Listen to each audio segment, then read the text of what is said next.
Jebakan Batman. Awas, jebakan Batman. Awas, hati-hati guru, itu jebakan. Itulah sepenggal kalimat adegan dalam film Yesus.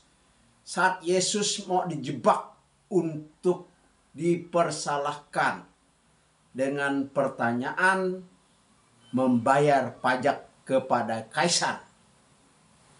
Saya beri caption jebakan Batman. Apa itu jebakan Batman, saudara-saudaraku? Bertemu kembali bersama Pendeta Najaruddin dalam renungan pagiku bersama Yesus ada masa depan, bersama Yesus masa depan cemerlang. Pasti, pasti, pasti. Apa jebakan Batman? Saya cari dan saya tanya kepada Mbah Google dan muncullah. Jadi jebakan Batman itu adalah memiliki arti sebuah strategi penipuan atau sebuah perangkap yang cerdik dan terencana, di mana seseorang tidak menyadari bahwa ia sedang digiring masuk ke dalam situasi yang merugikan, seperti yang digunakan oleh penjahat yang bernama Batman. Atau seperti jebakan investasi pasar saham, di mana investor terjebak dalam saham yang sulit dijual saat menguntungkan. Atau banyak yang terjebak dengan ojol, ya, dengan pinjaman online. Tapi banyak yang baik, banyak juga yang terjebak. Itulah jebakan Batman. Kali ini saudara-saudaraku, di dalam Alkitab kita baca Matius pasal 22 ayat 21. Jawab mereka ketika Tuhan Yesus bertanya, gambar dan tulisan siapakah itu? Lalu mereka menjawab, gambar dan tulisan kaisar. Lalu kata Yesus kepada mereka, berikanlah kepada kaisar apa yang wajib kamu berikan kepada kaisar, dan kepada Allah apa yang wajib kamu berikan kepada Allah.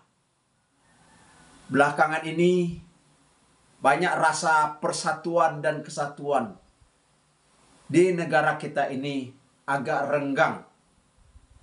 Situasi ketidakadilan, ketidakpuasan masyarakat merenggangkan rasa persatuan dan kesatuan. Saudaraku, kita berdoa NKRI harga mati, dan kita mengharap pemerintahan terus berjalan dengan aman dan sukses dalam melaksanakan program-programnya. Walaupun tidak berarti semuanya berjalan mulus, mungkin akan banyak hambatan. Tetapi mari kita sebagai warga negara Indonesia, khususnya lagi sebagai orang-orang percaya, menjadi rakyat Indonesia, sebagai orang Kristen menjadi rakyat Indonesia yang mengasihi Tuhan dan mengasihi pemerintah ini. Kitab Roma pasal 13 ayat 1 sampai ayat 7. Demikianlah firman Tuhan yang ditulis oleh Rasul Paulus. Tiap-tiap orang harus takluk kepada pemerintah yang di atasnya, sebab tidak ada pemerintah yang tidak berasal dari Allah, dan pemerintah-pemerintah yang ada ditetapkan oleh Allah. Sebab itu barang siapa melawan pemerintah, ia melawan ketetapan Allah. Dan siapa yang melakukannya akan mendatangkan hukuman atas dirinya. Sebab jika seorang berbuat baik, ia tidak usah takut kepada pemerintah hanya karena ia berbuat jahat. Maukah kamu hidup tanpa takut terhadap pemerintah? Berbuatlah. berbuatlah apa yang baik dan kamu akan beroleh pujian daripadanya. Karena pemerintah adalah hamba Allah untuk kebaikanmu. Tetapi jika engkau berbuat jahat, takutlah akan dia, akan pemerintah. Karena tidak percuma pemerintah menyandang pedang. Pemerintah adalah hamba Allah untuk membalaskan murka Allah atas mereka yang berbuat jahat. Sebab itu perlu kita menaklukkan diri bukan saja oleh karena murka Allah, tetapi juga oleh karena suara hati kita. Itulah juga sebabnya maka kamu membayar pajak. Karena mereka yang mengurus hal itu adalah pelayan-pelayan Allah. Bayarlah kepada semua orang apa yang harus kamu bayar. Pajak kepada orang yang berhak menerima pajak. Cukai kepada orang yang berhak menerima cukai. Rasa takut kepada orang yang berhak menerima rasa takut. Dan hormat kepada orang yang berhak menerima hormat. Saudaraku, dua mandat ilahi ini kepada orang Kristen yang hidup di zaman Perjanjian Baru, di zaman bapak-bapak gereja, di zaman sekarang sampai Tuhan Yesus datang.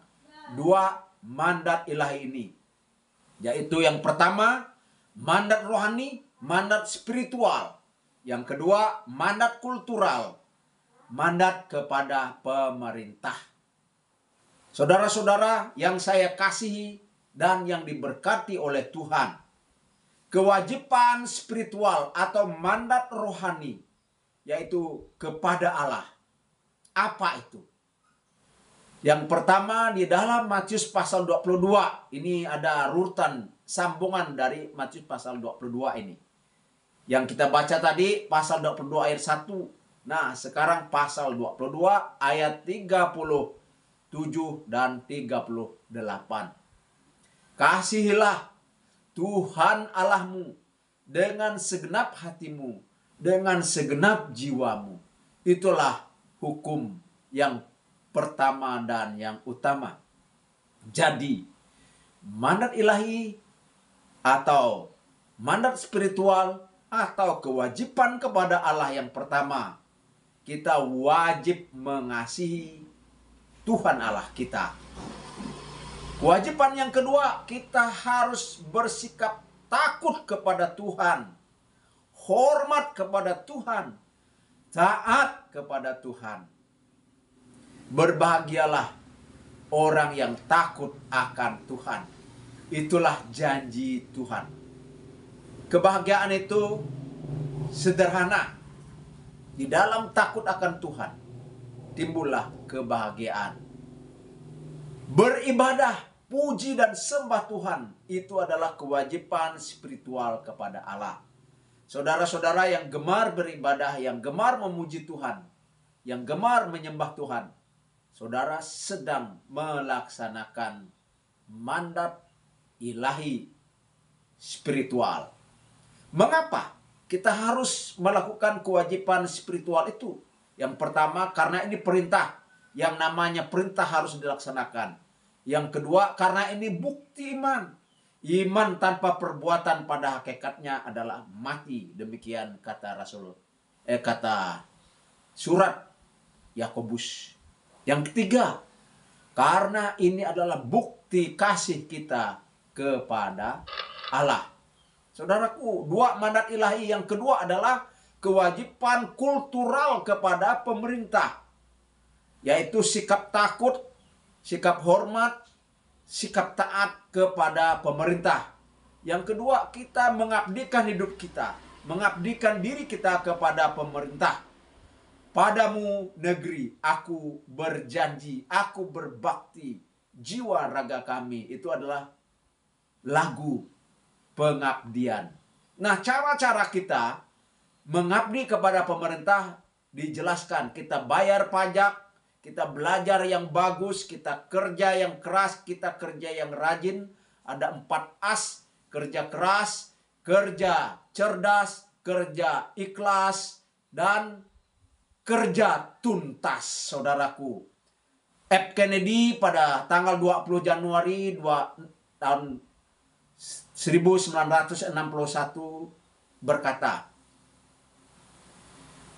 "Jangan kamu tanyakan apa yang aku berikan, apa yang negara berikan kepadaku, tapi bertanyalah kepada dirimu, apa yang aku berikan kepada negara." Itulah adalah pernyataan John F. Kennedy pada tahun 1961. Mengapa kita melaksanakan atau melakukan kewajiban kepada mandat kultural? Karena perintah Allah.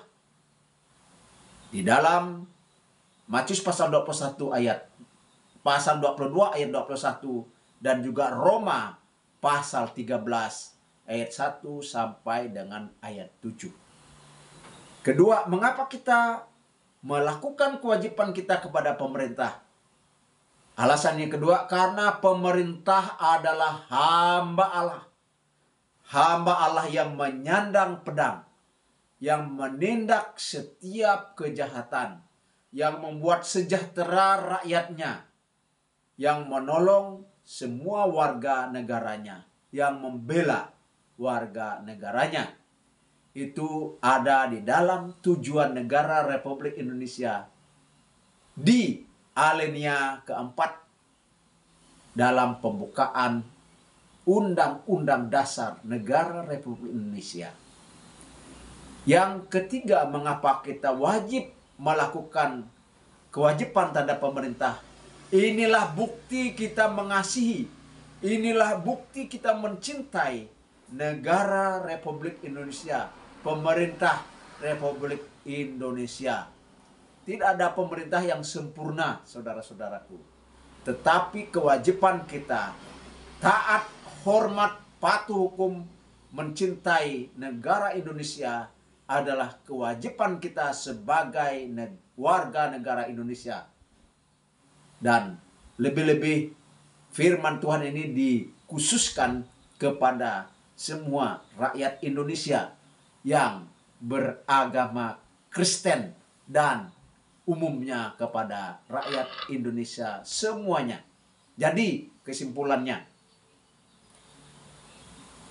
kepada Allah kita mengasihinya, kita hormat, kita takut kepada Allah, kita taat, kita beribadah kepadanya, puji dan sembah Dia, setia mengikutinya, pegang janji Allah, lakukan firman-Nya. Mengapa? Karena ini perintah Allah, karena ini bukti iman, ini bukti kasih kita kepada Allah. Dan terhadap pemerintah, kita harus memiliki sikap takut, hormat, taat, mengabdikan hidup kita, diri kita.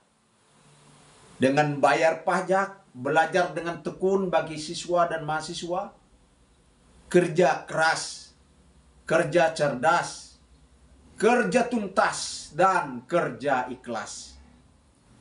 Kita melakukan itu karena ini perintah Allah. Dan karena pemerintah adalah hamba Allah.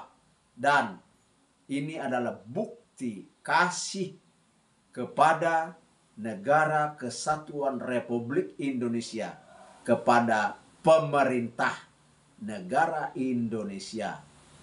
Apa artinya NKRI harga mati? Inilah kita buktikan dalam sikap hidup kita sehari-hari.